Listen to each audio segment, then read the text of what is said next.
Здравствуйте, мои дорогие! Ну что, ждали продолжения? Итак, начинаем.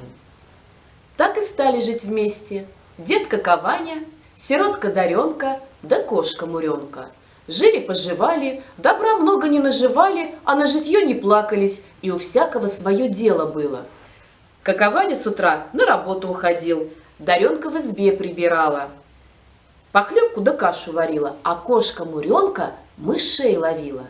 Соберутся к вечеру вместе, и весело им. Старик был мастер сказки рассказывать. Даренка любила те сказки слушать, а кошка Муренка лежит да мурлычет. Правильно говоришь, правильно. Только после всякой сказки Даренка напомнит: деда, про козлика расскажи, какой он? Ваня отговаривался сперва, потом рассказал. Тот козел особенный.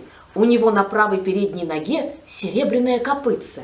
В каком месте топнет этим копытцем, там и появится дорогой камень. Раз топнет — один камень, два топнет — два камня, а где ножкой бить станет, там груда дорогих камней.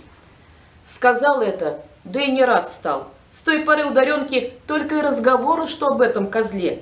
Деда, а он большой? Рассказал ей Ваня, что ростом козел не выше стола, ножки тоненькие, головка легонькая. Деда, а рожки у него есть? Рожки-то, отвечает, у него отменные. У простых козлов на 2 веточки, а у него на 5 веток. Деда, а он кого ест? Никого, отвечает, не ест. Травой да листом кормится, но сено тоже зимой в стажках подъедает. Деда, а шерстка у него какая? Летом, отвечает, буренькая, вот как у нашей Муренки, а зимой серенькая. Стал зимой Ваня в лес собираться. А как же, спрашивает Даренка, зимой-то в лесу ночевать станешь? Там, отвечает, у меня зимний балаган у покосных ложков поставлен. Хороший балаган, с очагом, с окошечком, хорошо там. Даренка опять спрашивает, деда, а серебряное копытце в той же стороне пасется? Кто его знает, может, и он там. Даренка тут и давай проситься. Возьми меня, деда, с собой, я в балагане сидеть буду. Может быть, серебряное копытце близко подойдет, я и погляжу. Старик сперва руками замахал. Что ты, статочное ли дело зимой по лесу маленькой девчонки ходить? На лыжах ведь надо, а ты ведь не умеешь. Угрызнешь в снегу-то, как я с тобой буду, замерзнешь еще. Только Даренка не отстает никак. Возьми, деда, на лыжах-то я маленько умею. Ваня отговаривал, потом подумал про себя и решил: сводить разве? Раз побывает, в другой не запросится. Пошли Ваня с Даренкой, все соседи дивуются. Из ума выжил старик, такую маленькую девчонку в лес зимой повел.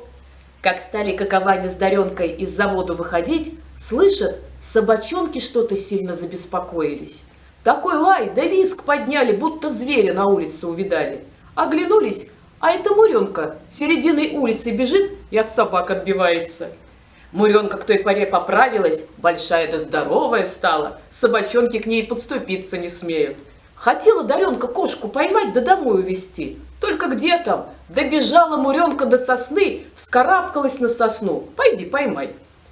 Покричала Даренка, но не могла кошку приманить. Что делать? Пошли дальше. Глядит, Муренка стороной бежит. Так до балагана и добралась.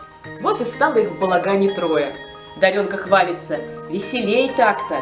Ваня поддакивает: известно, веселей. А кошка Муренка свернулась клубочком у печки и звонко мурлычет. Правильно говоришь, правильно.